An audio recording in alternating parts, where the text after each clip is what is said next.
What's up, YouTube? Shawn DaGamer here, and we are about to go down the Extreme Rules card, and I'm about to give you guys my quick predictions and previews of what we're going to expect on this show.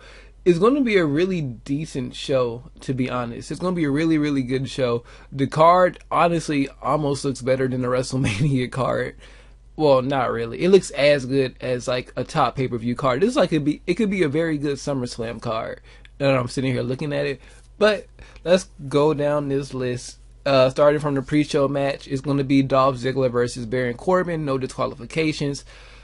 Oh, if Baron Corbin loses this match, I'm going to be so upset because Baron Corbin has been getting, I don't want to say the short end of the stick since arriving on the main roster. He is the 2016 Battle Royale winner. He has gotten a couple of good wins. It's just this whole thing with Dolph Ziggler. Unless he's going to put Dolph out for like a month or two so Dolph can go do some other stuff, work on some other projects. There's no reason for Dolph to win this match. Dolph is in the position where he's in the John Cena position where he does not need to win, I don't think, but more losses hurt. So I'm going for Baron in this match, but I wouldn't be surprised if Ziggler won. And then we're going to the United States Championship match, Kalisto versus Rusev. Rusev is going to kill Kalisto. I want to see Rusev win the United States Champion. I've always been always been a supporter of Lana, but Rusev, since he came back from his ankle injury and he started wearing shoes, he's really been impressing me. I don't think he was a good fit for the League of Nations. But in there, you can see that he's in better shape, and he's just like everybody in WWE is in like really good shape right now, and he just deserves a good title run to wash the stink off of the League of Nations. Kalisto is going to be fine. He still has the Lucha Dragons. He still has a good pop. He's going to be fine, and they can probably just throw him in the Cruiserweight Classic or whatever. And then we have the Tag Team Championships. We have the New Day versus the Vaudevillians. I'm really, really hoping that the Vaudevillians come out on top in this match. I love their characters. It's unfortunate what happened with Enzo at Payback. He should be back soon. Hopefully. Get well soon, Enzo. But at the same time, I don't think, like I said back then, I don't think Enzo and Cass were going to be able to win this match anyways. And I do think the Vaudevillians take off the belts from the New Day. And hopefully that can lead into an interesting storyline. Maybe at SummerSlam, maybe there's some kind of tag team ladder match or something like that. Or some kind of multi-man tag match for the titles. That'd be kind of cool. Or we could see the Vaudevillains go against the Usos or the Good Brothers in the future. It's a lot of possibilities now in the tag division, especially with the introduction of the Shining Stars. I miss Carlito, but still, that's another tag team for them to go with. So, and then we have an Asylum match, aka Steel Cage match, aka Lethal Lockdown between Dean Ambrose and Chris Jericho. I have the same feeling. You know how people just don't like Roman Reigns? Well, I'm not going to say I don't like Dean Ambrose. I'm so 50-50 on Dean. I'm 51-49 on Dean. 51 I like him, 49 he's just there. It's not even I don't like him, he's just there. Dean is starting to become, you know how Randy Orton was just around for a while? And he was doing a lot of stuff, maybe in the upper mid card, trying to get number one contendership and things like that. That's kind of what Dean reminds me of right now. He's just there. Jericho doesn't really need this match. Jericho doesn't need any matches anymore. Jericho's the best heel in the company right now. Just overall persona of a heel, of just a overall guy that you don't want to like. So I'm loving Jericho's character right now. It's the same character he was using with AJ Styles, but it was AJ Styles, so I wasn't down for it. But Dean and Jericho are going to put on one hell of a cage match, and I see Dean coming out on top of this. It's the first ever Asylum match, so hopefully Dean can get the win in that, and maybe that can be like his staple match or something. It's an Asylum match. Come fight me in the Asylum, kind of like Abyss had Monsters Ball. That was his match, so hopefully we get something like that. And then we had the Intercontinental Champion Fatal 4-Way match. The Miz, Kevin Owens, Cesaro, and Sami Zayn. My heart is so split in 3 different directions in this match.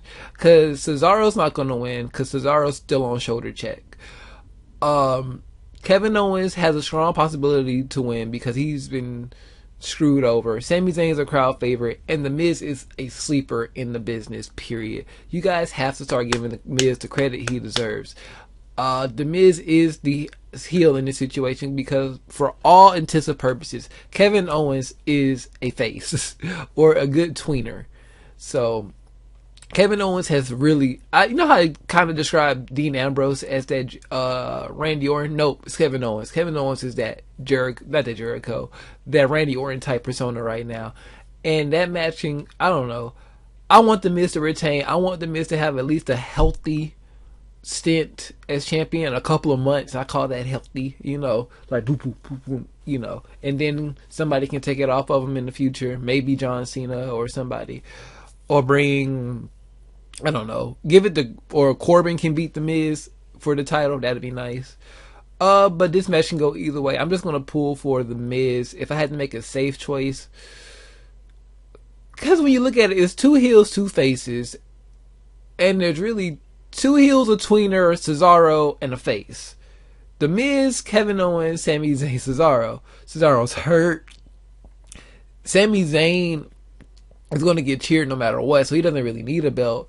Kevin Owens is Kevin Owens. The Miz is really the only one that needs to keep this belt somehow. But I would not be surprised if they find a way to put it on Sami Zayn or Kevin Owens. So, whatever. And then we have the Women's Championship submission match. Natalya versus Charlotte.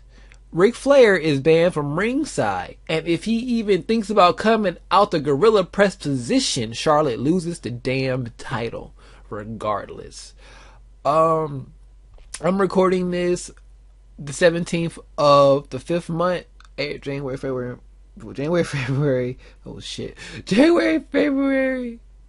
March, April, May. Okay, I forgot my months for a second, literally. But anyways, this match is going to be amazing. It's going to be a submission match. And as much as I want to see Natalya win, I don't see that happening. I see it Charlotte versus Sasha Banks at SummerSlam. And then the night after, Bayley comes up. And then they go from there. But I don't see Natalya winning this match. All hail the queen. Charlotte is the queen. I keep trying to tell y'all that, but nobody wants to listen to me. But Charlotte is the queen of the WWE right now. Let her have it. And of course, I'm watching this after all. And wouldn't it be kind of cool? Okay, I was thinking about this. What if Natty does win? She goes off to face like random people that will normally never get a title shot. Like for like a couple of months or a couple of weeks. She can do like a women's invitational to try to bring honor back to it. So she's the one who faces like the Emmas, the Dana Brooks, the Becky Lynches, those people.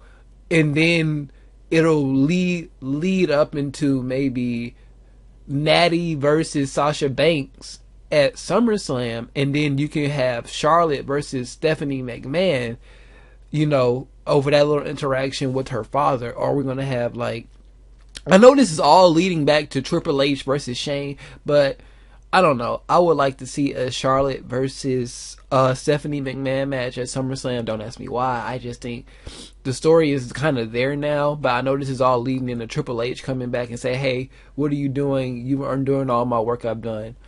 But whatever.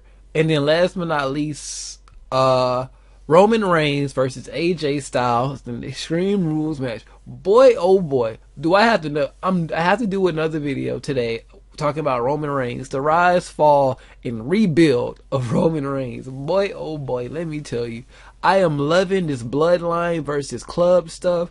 I am loving it because it's different. We haven't, I won't say it's different, but it's fresh. You know what I'm saying? The last time, well, when was the last Shield versus Evolution was the last time we had like a big stable versus stable faction. But when was the last time we had like two quote unquote new factions going head to head? I know you can still say like Wyatt's and Shield, but that was almost 2 years ago now. And the Wyatts are still going strong. They still have the original 3 members. They're all hurt. But, you know, they're still there. So, just to have the club, we don't know what else to expect from them. There could still be a possible heel turn. Well, actually, I don't... The only reason I would... Okay, because they're going with the name The Bloodline now. And if they were going with the Roman Empire name, like I thought they were... Then I can see Gallows and Anderson's, you know, turning on AJ so Roman can keep the title. Because I'm wondering, how do you keep AJ safe in this match? Have all 6 of them there and still have Roman Reigns win? Because I don't think AJ's winning. And maybe they're using the Bloodline name just to swerve us to go into the Roman Empire. And then maybe AJ can go into some, maybe find some other stuff, or... Because AJ's a main event player. Because after AJ's done with that main event, where does he go from here? Because AJ's a main event player. The only other people I can see him actually working with is the people in the main event. I mean, not the main event, but like the Intercontinental title scene, like the people he's kind of already worked with, like Sami Zayn, Cesaro, and The Miz, those kind of people. And maybe just to keep that Intercontinental title scene fresh, you can put the IC belt on AJ or the United States belt. Or you can just have, I don't know. Or if you want to open up a new kind of title picture after, let's say, Baron beats Ziggler. He wants to go after the United States title now. And then we can have AJ Styles versus John Cena for the United States title if we really wanted to.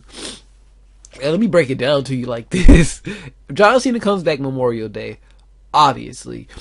Kalisto's about to lose to Ryback. I mean, not Ryback. Rusev. Sunday, in my opinion. So this is all going off my opinion. So Rusev becomes the United States champion. A couple of weeks later, Cena comes back, becomes United States champion. Down the line, later down the line, AJ Styles versus Cena, United States title. You can go through storyline or whatever. You know, AJ's been working so hard at trying to get the World Heavyweight title. It just didn't work out. Somebody else comes back. Seth preferably comes back to take over that main event spot, fighting with Roman Reigns. And then AJ, I don't want to say de-elevates, but he goes to find a different venture for a while until he can get back in that picture. Or maybe you have AJ win Money in the Bank. Does AJ win Money in the Bank? If AJ wins Money in the Bank and don't win with Money in the Bank, that'd be kind of disappointing. But it's a lot of different possibilities, so that's a good thing. I see a lot of possibilities coming out this pay-per-view for the future. A lot of good storylines for each one of these championship matches. All the championships are on the line. I just noticed that, so that's a good thing. Will we see like some more debuts or anything like that? So I don't know. This pay-per-view is going to be a by the numbers pay-per-view, but it's going to be really, really good at the same time. So we'll just see how far they want to go with this Extreme Rules quote unquote thing, and then we'll just take it from there. If you guys think I forgot any possible ideas or any outcomes for this, let me know down below. Let's run through this one more time. Baron over Ziggler, Rusev over Kalisto, Vaudevillians over The New Day, Ambrose over Jericho. I'm just going to go with The Miz or Kevin Owens. No, I'm either going with The Miz or Sami Zayn for the Intercontinental title. Charlotte retains, Roman retains. So what do you guys think down below in the comment section? If you want to follow me on anything other than YouTube, Facebook, Instagram, Twitter, and Twitch, all linked in the description down below. I need to go find me some water or something to eat.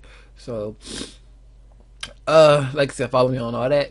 Share this video out with your friends and subscribe if you haven't already. Please leave a like if you've enjoyed this. And with all of that being said, I am Shawn DaGamer, and I